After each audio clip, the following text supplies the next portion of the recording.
La TVT au cœur de l'information.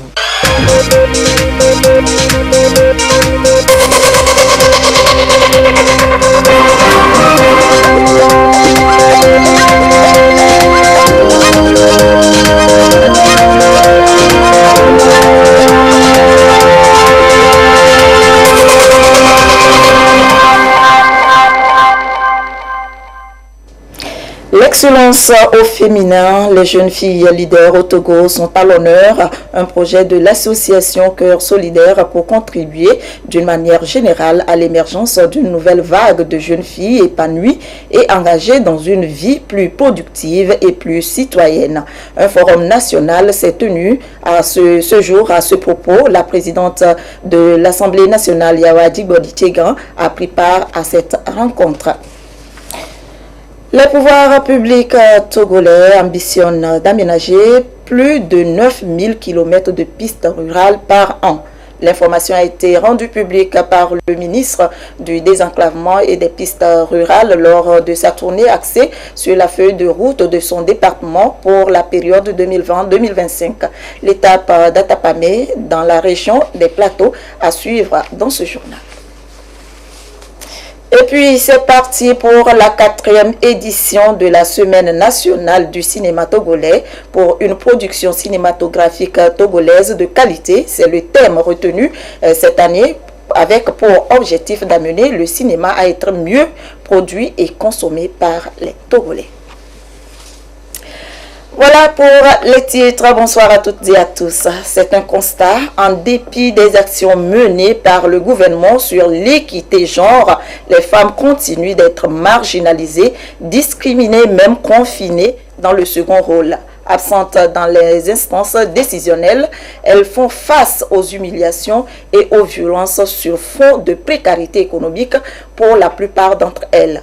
Raison pour laquelle l'ONG Cœur Solidaire apporte son soutien aux jeunes filles ou aux femmes pour inverser la tendance à travers des actions fortes, durables et coordonnées pour développer très tôt le leadership de la femme togolaise, son potentiel économique et politique, d'où la tenue ce jour de ce forum à l'honneur des jeunes filles leaders au Togo. C'était en présence de Madame Yawa Djigbodi Tchegan, présidente de l'Assemblée nationale, qui a bien voulu partager son expérience avec ces jeunes filles leaders. Lucassi. Promouvoir le leadership féminin et l'autonomisation de la femme pour un rôle de premier plan dans le développement socio-économique. C'est le combat mené par l'association Cœur Solidaire à travers le Forum national des jeunes leaders. Sensibilisation sur l'importance et le rôle de la femme dans les instances de gouvernance et de prise de décision, renforcement de la motivation des filles par le partage d'expériences. Des astuces et clés données aux jeunes filles pour leur émergence et épanouissement socio-économique. On se rend compte que malgré quelques efforts qui existent au niveau de l'État, le cadre légal législatif, malgré quelques efforts, progrès qu'on voit au sein de la société, les femmes peinent toujours à s'imposer dans la société. Elles sont souvent reléguées au second rôle. Donc en interrogeant les freins, nous nous sommes rendus compte qu'à part les freins socio-culturels, il y a les freins psychologiques, il y a les freins liés à la fille elle-même. Donc pour relever ce défi, il faut former la fille, la décomplexer, la libérer de ces freins et l'armer. Armée psychologiquement, mais l'outil aussi au niveau des techniques, par exemple, de développement personnel, de prise de communication, pour qu'elle ait tous les moyens pour pouvoir s'imposer autant que les hommes. L'égalité et l'équité genre, des sujets d'actualité. Des femmes sont encore victimes de toutes sortes de discriminations malgré les multiples actions menées par le gouvernement.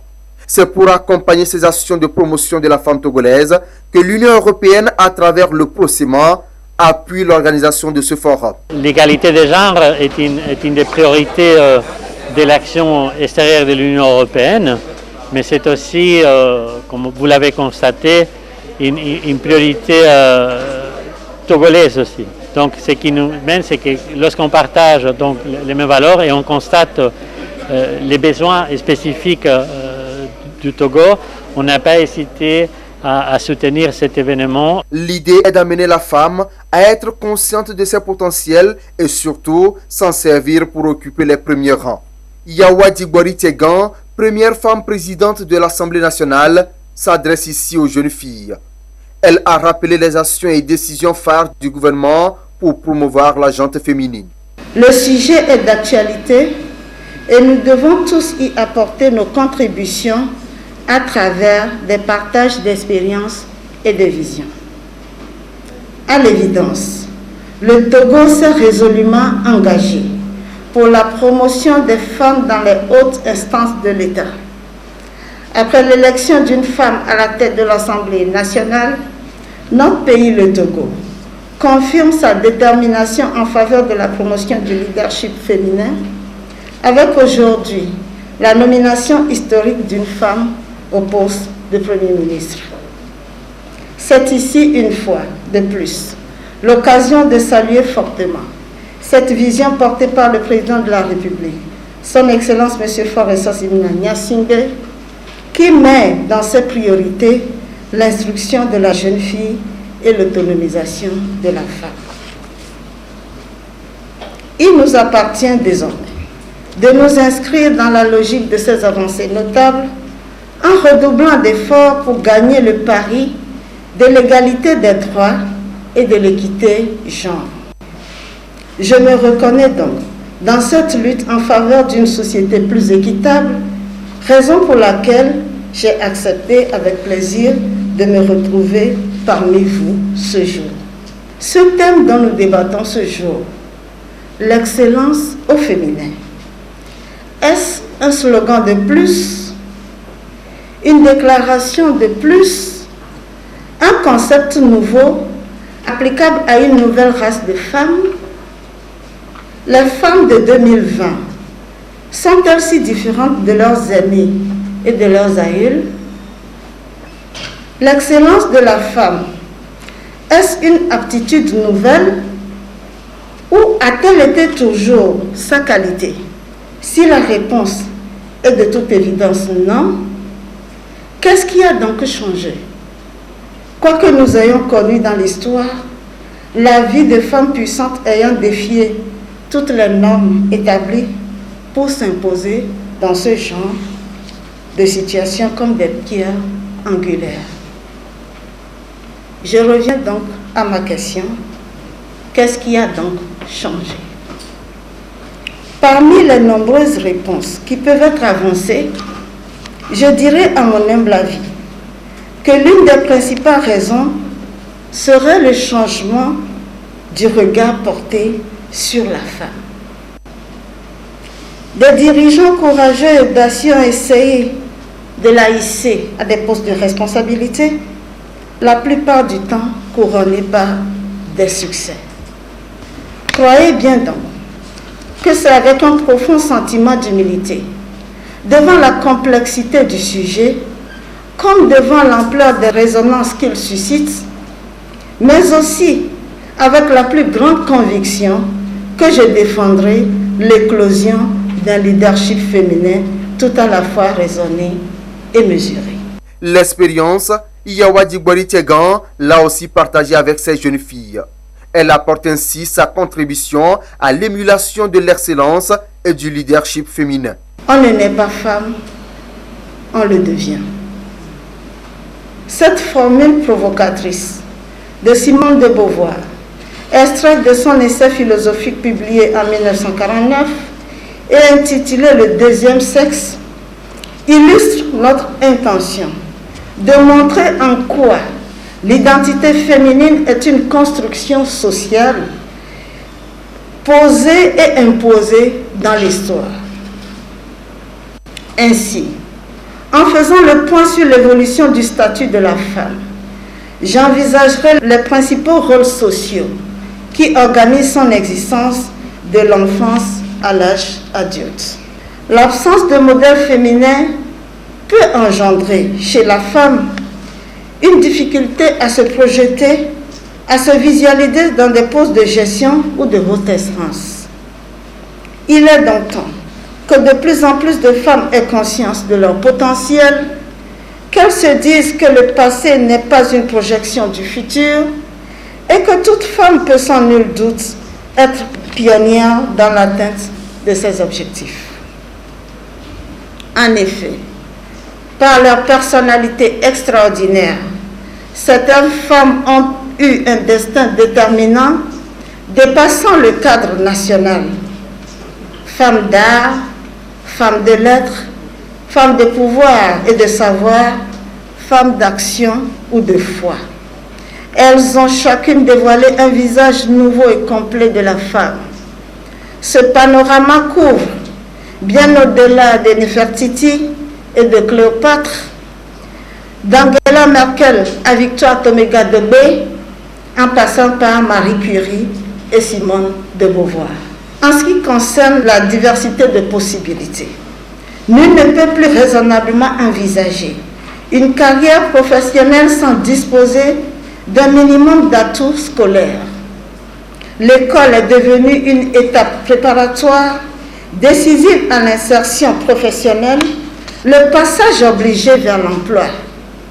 Les différences de scolarité entre garçons et filles, notamment en matière d'orientation, ont des effets qui débordent le cadre du système éducatif en prédéfinissant les futurs rôles professionnels. Malgré les avancées précédemment évoquées, en matière de la promotion des jeunes filles et des femmes, de nombreux défis restent à relever que seule l'instruction et l'accompagnement de toute la société peuvent contribuer à parvenir à l'égalité des droits et à l'équité genre. J'encourage sans réserve que la promotion de la femme soit axée sur l'instruction et la formation des jeunes filles en milieu scolaire, universitaire et que sais-je encore. Je reste profondément convaincue que l'engagement militant et la volonté politique, que les effets du temps et une sensibilisation sur les mentalités nous permettront de lever progressivement tous les obstacles qui sont autant d'atteintes à la dignité, au droit, à l'intégrité physique et à l'épanouissement des femmes. Oui, nous pouvons changer l'image traditionnelle de la femme et de la jeune fille si nous nous engageons tous sur cet idéal commun. Pour ce faire, je vous exhorte, vous jeunes filles, à vaincre vos peurs, votre timidité et à repousser les limites de votre environnement, à combattre les préjugés et les stéréotypes, car rien ne vous sera donné sur un plateau d'or. Seul le travail, le goût de l'effort, l'audace, la détermination et la persévérance feront de vous les femmes leaders de demain, car le monde change et il va vite et il nous appartient de prendre notre destin en main. Avant ce forum, 300 filles ont été formées sur les défis et opportunités pour l'égalité genre et l'autonomisation des filles, questions d'éducation, défis et valeurs à promouvoir. Plus de 500 jeunes filles avaient répondu présentiellement et virtuellement à ce rendez-vous. En effet, plus de 500 jeunes filles ont participé à ce forum, certaines en présentiel et d'autres en ligne. Au sortir des échanges avec leur modèle de réussite, elles se sont prononcées sur le forum et ce qu'elles ont appris des éminents panélistes. Leurs propos sont recueillis par Lucassi. Le forum organisé, je peux dire que c'est très bien, c'est une très belle initiative parce que ça aide la jeune fille au fait à prendre conscience de ce qui se passe. Ça aide la jeune fille. D'abord, quand tu vois des modèles, quand tu vois des femmes qui sont devant, qui te parlent, tu as envie immédiatement d'être à leur place. Moi, je me dis, très prochainement, ça sera moi qui serai à la place de son Excellence Madame la Présidente de l'Assemblée nationale pour pouvoir aussi éduquer mes jeunes sœurs, pour leur dire l'importance d'être fille et l'importance d'avoir des potentiels, de les développer pour pouvoir éduquer d'autres personnes. L'excellence féminine, nous pouvions dire que c'est un thème qui incite la jeune fille à donner le meilleur d'elle-même. C'est un thème qui nous pousse à avoir la volonté, la volonté, c'est-à-dire avoir la détermination et aussi patience, la persévérance pour pouvoir atteindre les objectifs qu'on s'est fixés. L'excellence au féminin, ça m'inspire beaucoup de choses, surtout l'intervention de ces modèles. Pour moi, ce sont des modèles. Je me dis que la jeune fille a souvent été vue ou marginalisée, en quelque sorte, si je peux le dire. Mais avec ces interventions et surtout avec ce thème, j'ai vu et j'ai appris à avoir un peu plus d'audace et à être un peu plus imposante, à pouvoir me voir aussi à ces postes-là et à pouvoir vraiment prendre conscience et me dire que je peux aussi le faire. Et avec ça, pourquoi pas être l'icône ou bien le modèle de la relève de demain. Elle nous a permis de prendre conscience, elle a permis à la jeune fille d'être un peu plus motivée, elle nous a permis d'avoir l'audace et de pouvoir surtout avoir confiance en nous et de pouvoir nous aussi nous projeter dans l'avenir. L'excellence au féminin, selon moi, ça commence premièrement par le leadership des femmes, parce qu'on ne peut pas exceller en tant que femme sans être leader. Et selon l'intervention de ce matin, nous avons appris que parce que l'idée ou bien avoir le leadership, c'est influencer en fait. Et tu ne peux jamais influencer, les autres sont influencés toi-même. Et c'est à base du fait que toi-même tu t'es influencé à une manière que les autres vont délibérément te suivre en fait. C'est une très belle initiative selon moi. J'aurais bien aimé que ça se projette dans l'avenir, c'est-à-dire que ça soit pérennisé dans les années à venir.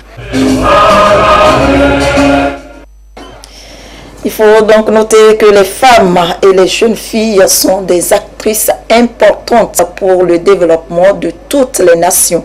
Au Togo, elles représentent plus de 52% de la population.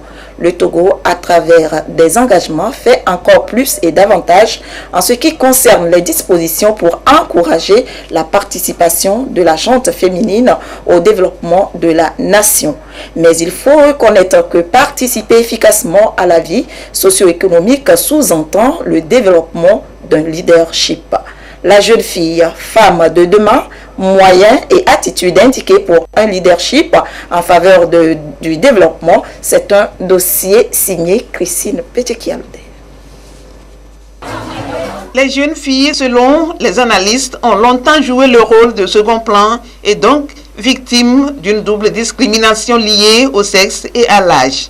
Parmi les obstacles, on cite les pesanteurs socio-culturelles et les freins psychologiques liés à la fille elle-même. Ce que nous avons vu comme défi pour la fille, c'est ce décalage dès la naissance qui fait que souvent on préfère avoir un garçon qu'une fille, un décalage dans l'éducation qui fait qu'on va investir plus dans l'éducation du garçon, également les défis de maîtrise de son propre corps, puisque très souvent on voit qu'il y a énormément de grossesses non désirées, de mariages, sont des freins pour son épanouissement. Ces dernières années, le chef de l'État est plus que déterminé à faire de la gente féminine un acteur clé de la vie nationale.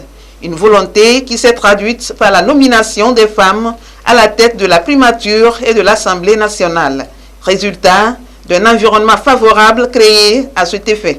Le Code des personnes de la famille qui a été révisé 2 fois de suite. Et cela pour extirper les inégalités liées au genre. Par rapport à l'accès des femmes au prix de décision, le Togo a fait beaucoup d'efforts. Lorsque nous prenons par exemple au niveau de la scolarisation de la jeune fille, nous sommes à plus de 100 filles pour 100 garçons. Les défis que nous devons relever aujourd'hui, c'est surtout comment maintenir ces filles dans le cursus scolaire. L'excellence et le leadership devraient commencer à se développer depuis le jeune âge. En dehors des dispositions légales, il faut un travail personnel pour briser l'influence liée au complexe. Cherchez ce que vous voulez dans la vie et cherchez l'aide de ceux qui peuvent vous aider comme un mentor, comme un coach. Mais il ne faut pas attendre. Pour décomplexer, une femme devrait avoir la capacité de répondre à une question chaque jour. Qui suis-je? Quels sont les objectifs? Quelle est la vision? Quel est votre rêve? Et comment vous entendez se développer chaque jour pour atteindre ces objectifs? Médissa Sama est l'une des jeunes entrepreneurs qui a su briser certaines barrières. À 30 ans, elle s'est installée à son propre compte à la tête de plusieurs entreprises, dont Yilim, un cabinet d'accompagnement des entrepreneurs. Travailler très dur, même à l'école. Je suis étudiante, mais quand je n'ai pas de cours à l'université, je suis dans un boulot où je travaille. Travailler très dur, ça veut dire exploiter au mieux donc, tout ce que le bon Dieu nous a donné pour pouvoir se hisser et se faire remarquer. La deuxième chose, c'est avoir confiance en soi et mériter. Quand on veut faire quelque chose, ne pas hésiter à le faire. Si ce n'est pas bien, on s'améliore. Il faut se respecter. Se respecter, c'est amener aussi les autres à nous respecter. Il faut s'entourer de bonnes personnes. Quand les femmes échouent, c'est toute leur communauté, voire leur pays, qui reçoit le coup. Et l'action dans la solidarité est pour Mensa Atoyem Christine la leçon à retenir. Ceci contribue à éliminer les pratiques préjudiciables qui freinent l'éclosion des talents féminins. Aussi loin qu'on s'en souvienne, les femmes sont persécutées par des préjugés qui déprécient leur rôle pourtant indispensable dans une société.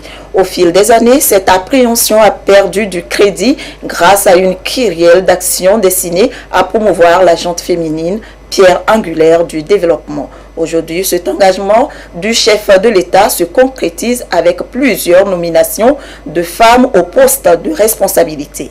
Les femmes en avant, les préjugés en arrière, c'est l'excellence au féminin. Chris Abedinou, Sandra Aziabi. Le Togo résolument tourné vers la promotion de la gente féminine pour son développement. Que les femmes aient les mêmes privilèges que les hommes n'est plus un mythe. En témoigne le nombre de femmes qui occupent désormais des postes de responsabilité et pas des moindres dans la sphère politique et décisionnelle du pays. À la manette de cette réforme, le chef de l'État Fort et Sobzina Nyasingbe. La récente nomination de Victoire Tomega Dogbe à la tête du nouveau gouvernement est la dernière forte illustration de cette politique qui ne vient que confirmer le désir des autorités togolaises de mettre la femme au cœur du développement du pays. Première femme à occuper ce poste, elle rejoint une haute personnalité féminine qui fait déjà ses preuves sur le terrain. Il s'agit de Yawa Tchegan, porté en début d'année 2019 au perchoir de l'Assemblée nationale. Le gouvernement Victoire Tomega Dogbe, justement, avec 11 femmes sur les 33 ministres, en dit long sur cette volonté de mettre les femmes au centre des enjeux du nouveau quinquennat. Elles travailleront pour accentuer la promotion de la participation citoyenne, de l'entrepreneuriat, de l'autonomisation et de l'inclusion des femmes, un engagement du chef de l'État. De 22%, on voudrait voir la proportion des femmes propriétaires d'entreprises à 28%, celle des femmes ayant accès au crédit passer de 45% à 60%. Le Fonds national de la finance inclusive y travaille. Il octroie des crédits allant jusqu'à 5 millions de francs CFA aux femmes. On n'oubliera pas que l'initiative présidentielle de réservation du quota de 25% de marché public aux femmes entrepreneurs porte déjà ses fruits.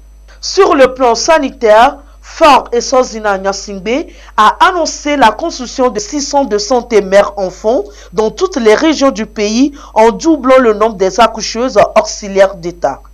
On parle également de la gratuité du vaccin contre l'hépatite B et le cancer du col de l'utérus. Déjà subventionnée à 98% par l'État, la césarienne sera totalement gratuite. La même gratuité est également promise pour les femmes enceintes quant à leur prise en charge. Les femmes agricoles ne seront pas en reste dans cette nouvelle donne. De 58,11% actuellement, on aimerait porter la proportion des femmes salariées agricoles à 80% en leur réservant un quota de 30% de la superficie de chaque zone d'aménagement agricole planifiée ZAP. Inéluctablement, le nouveau quinquennat met les vaillantes et battantes femmes togolaises de tous les secteurs d'activité au devant de la scène. Dans l'actualité également, plusieurs audiences ont été accordées par le Premier ministre Victoire Toméga Dobé avec le directeur de la Banque ouest-africaine de développement BOAD. Ils ont discuté de développement et changement climatique. Quant aux échanges entre le Premier ministre et la société SICPA, représentée par son directeur général, la question sur le marquage des produits a été abordée. La troisième audience a été accordée au vice-président du bureau Veritas au Togo. La digitalisation et la question de dématérialisation au guichet unique ont été au cœur des échanges. Yves Agbevivi.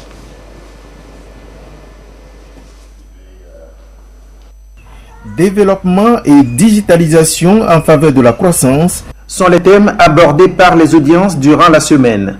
Madame le Premier ministre Victoire Sidemero Toméga Dobé a d'abord reçu le nouveau président de la Banque ouest-africaine de développement BOAD, M. Serge Ekwe. Une convergence de vues relative au développement et les changements climatiques, entre autres. Voilà ce que constate Serge Ekwe à l'issue des échanges. Il était important, lors de notre échange, que nous puissions aborder les sujets de développement, des sujets communs. Et nous avons pu constater entre Madame le Premier ministre et la Banque ouest-africaine de développement, que je préside, une grande convergence de vues sur des sujets de développement, sur des sujets de finances, sur des sujets d'intégration régionale, sur des sujets de résilience, de changement climatique. Donc tous ces sujets de développement ont été abordés avec Madame le Premier ministre. La digitalisation étant au cœur de l'action gouvernementale, Madame le Premier ministre a abordé la question avec le bureau Veritas et une délégation de la Société industrielle et commerciale de produits alimentaires SICPA qui a en charge le marquage des produits. Aujourd'hui, il y a plusieurs produits qui sont effectivement marqués fiscalement et donc qui donnent un peu plus de sécurité ou d'authenticité aux produits qui sont disponibles sur le marché et donc permettent aux consommateurs d'avoir accès à des produits qui sont connus, contrôlés et qui font partie du commerce légitime et qui ont l'approbation des autorités togolaises. L'importance de cette réforme pour le Togo, elle est multiple parce qu'elle permet notamment au Togo d'avoir une meilleure compréhension, une meilleure maîtrise des volumes des produits, ce qui est extrêmement nécessaire lorsque le gouvernement se fixe comme objectif de moderniser l'économie. Nous avons abordé ensemble les possibilités d'amélioration et de mise en place de nouveaux développements dans le domaine de la digitalisation et de la dématérialisation au niveau du guichet unique. Son Excellence a salué les performances déjà existantes au niveau du guichet unique. Elle attend encore notre collaboration avec un potentiel assez important, donc qui ne tardera pas à venir certainement. La mise en œuvre de la solution automatisée de marquage démarrée le 1er septembre 2020 poursuit donc son évolution et fera du Togo le pionnier en la matière dans la sous-région. Le coordonnateur national de la gestion de la riposte au Covid-19 a fait un tour dans la région des Savanes. Il a eu des séances de travail avec les comités préfectoraux concernés et c'est pour témoigner la reconnaissance de la coordination nationale à ses démembrements au niveau local, relever les difficultés et souligner les particularités de chaque région afin de réadapter la riposte contre le coronavirus aux réalités du terrain. Chaznambaga.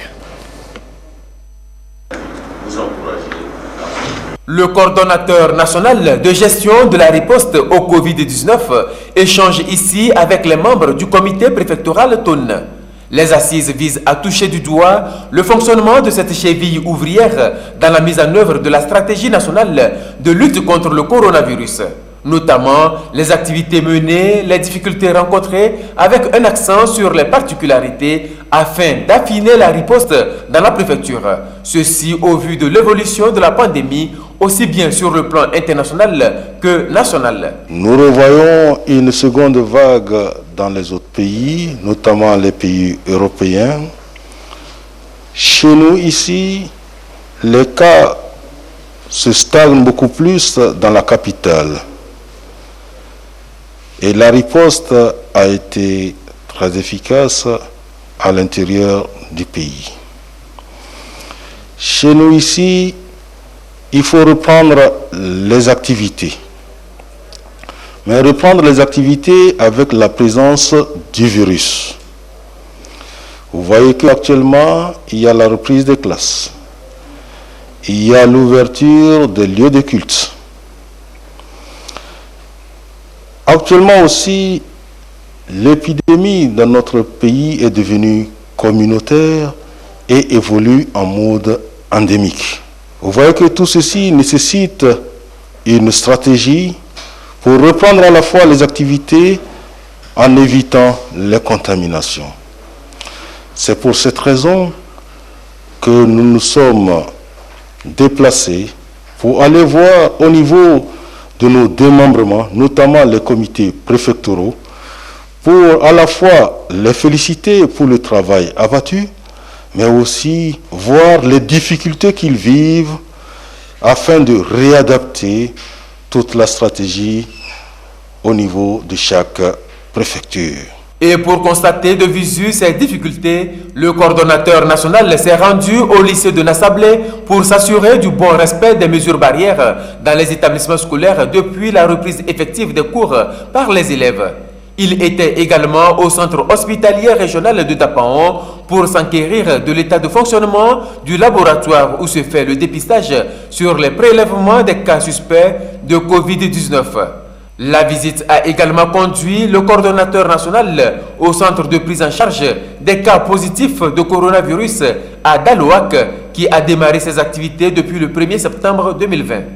Les difficultés se retrouvent beaucoup plus au niveau de la gestion des cas, c'est-à-dire comment rechercher les cas positifs et comment rechercher les cas contacts, comment éviter les stigmatisations et comment faire accepter jusqu'à ce jour la maladie à la population.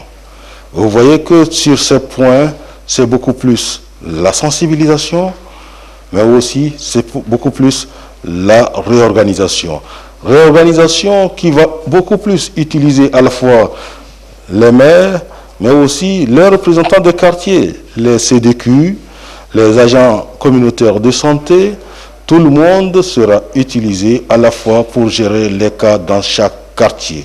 Et la stratégie sera zonale. Ça sera adapté pour chaque quartier pour qu'on puisse résoudre tous ces problèmes. Cette visite et les approches de solutions pragmatiques qu'elle apporte sont très bien appréciées par le comité préfectoral de gestion de la riposte au Covid-19. Le personnel de Dalouak a exprimé ses besoins qu'il a notés avec soin et je crois savoir que c'est beaucoup plus un problème de communication qu'un problème de moyens. Alors, monsieur le coordonnateur a promis régler ces problèmes dès son retour à Lomé et c'est un personnel beaucoup plus motivé que nous allons trouver à Dalouak après la rencontre avec monsieur le coordonnateur national. Cette visite nous va droit au cœur. Cela nous réconforte, cela nous ragaillardit et nous promettons faire plus pour qu'on ait 0 cas dans la région des Savanes. Nous tenons vraiment à dire un sincère merci au coordonnateur national de la riposte contre le Covid-19 qui a fait vraiment un grand pas pour venir voir comment nous travaillons, comment nous menons les activités.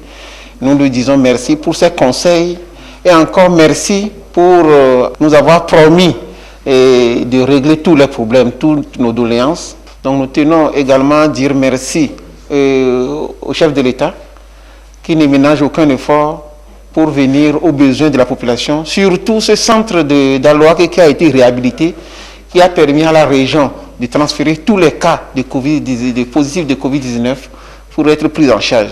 Vraiment, nous disons merci. Avant Tonne, le coordonnateur national de gestion de la riposte au Covid-19 était jeudi déjà dans les préfectures de Pengal et de Séquencé pour le même exercice. Et voici à ce jour, samedi 7 novembre 2020, la situation de la pandémie au nouveau coronavirus au Togo qui se présente comme suit. Le nombre de cas confirmés est de 2483, 23 nouveaux cas depuis hier. Le nombre de personnes guéries est de 1727, 7 nouveaux guéris depuis hier. Le nombre de cas actifs est de 699 et le nombre de décès est de 57. Et c'est signé le ministre de la Santé, de l'Hygiène publique et de l'accès universel aux soins, professeur Moustapha Mijiawa. Le Togo a rénové le PND, Plan national de développement 2018-2022, à cause de la crise sanitaire. Il faudra désormais dire PND rénové ou encore nouvelle feuille de route stratégique 2020-2025. Le nouveau document annonce ainsi des investissements cumulés de 2800 à 3400 milliards de francs CFA d'ici à 2025 pour soutenir une prévision de croissance de 7,5% à l'horizon 2024. Dans cette nouvelle vision de développement, plusieurs aspects doivent être pris en compte. Écoutez ça là. Il y a 2 ans, le Plan national de développement 2018-2022 tablait sur une croissance économique de 6,6% en moyenne par an pour atteindre 7,6% en 2022. Cette prévision semble aujourd'hui bouleversée par la crise sanitaire du Covid-19. Le gouvernement passe à la rénovation de ce plan quinquennal pour honorer ses engagements. On parle désormais du PND rénové ou encore de la nouvelle feuille de route stratégique 2020-2025. Les ambitions de cette nouvelle feuille de route laissent entrevoir un avenir prometteur dans divers secteurs. Le document annonce des investissements cumulés de 2800 à 3400 milliards de francs CFA à l'horizon 2025 pour soutenir une prévision de croissance de 7,5% à l'horizon 2024. Dans cette logique, l'économie pourrait même progresser de 7,8% d'ici la fin de l'année 2025. Mais comment parvenir à cette vision? Le pays devra relever 5 défis majeurs. Parmi eux, la modernisation et la digitalisation de l'administration et de l'économie. Ceci favoriserait l'amélioration de l'action publique et la productivité des acteurs privés. L'investissement privé à la croissance doit être davantage promu. Faire du Togo un hub logistique devra nécessairement passer par la consolidation des infrastructures et l'ouverture du pays à la mer et à l'interland. Pour une meilleure résilience des systèmes sanitaires, éducatifs et sociaux, le gouvernement devra également tabler sur le renforcement des structures de l'État au cours des 5 prochaines années. Déjà, le pays mise sur l'accroissement des ressources fiscales qui devrait correspondre à 15% du PIB. Dans cette dynamique, l'Office togolais des recettes est à pied d'œuvre. Il travaille pour capter davantage de recettes fiscales du secteur minier. Pour la réalisation de cette nouvelle vision de développement, il est attendu du secteur privé plus de la moitié des investissements envisagés. Et je vous l'annonçais en titre, la semaine du cinéma togolais est lancée. Cette 4e édition tiendra toutes ses promesses cette année, et ce malgré la menace de la pandémie de Covid-19. Cet événement se veut un cadre de partage et d'échange d'expériences entre les cinéastes. Abela Bochi Sakaruna, Antoinette Omao, Vovor. De la chose. Cette rencontre lance officiellement la 4e édition de la Semaine nationale du cinéma togolais. Le comité d'organisation échange ici avec les hommes de médias sur les activités qui vont meubler cette édition.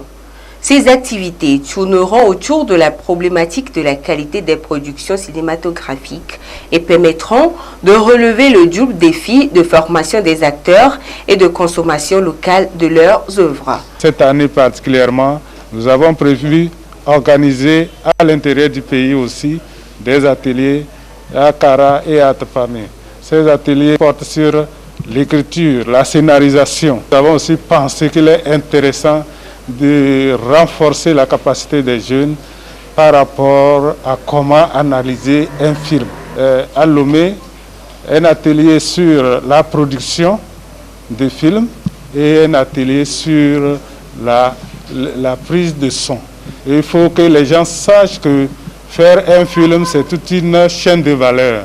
Donc, il faut amener les jeunes à départir dans leur tête que faire cinéma, ce n'est pas une affaire d'une personne, mais c'est toute une chaîne. Donc à l'occasion, l'accent serait mis sur la projection de films localement produits et ça sera fait par les Togolais et pour les Togolais. La Semaine nationale du cinéma togolais est initiée par le gouvernement depuis 2016 pour booster le secteur. Elle constitue une grande vitrine pour les professionnels nationaux du cinéma et pour le développement de l'industrie cinématographique. Depuis son institution, plus de 80 jeunes cinéastes ont pu profiter de ces offres de formation. Et voilà qui met fin à ce journal. Merci de nous avoir suivis. Je vous souhaite une très belle soirée, bon week-end et à très prochainement.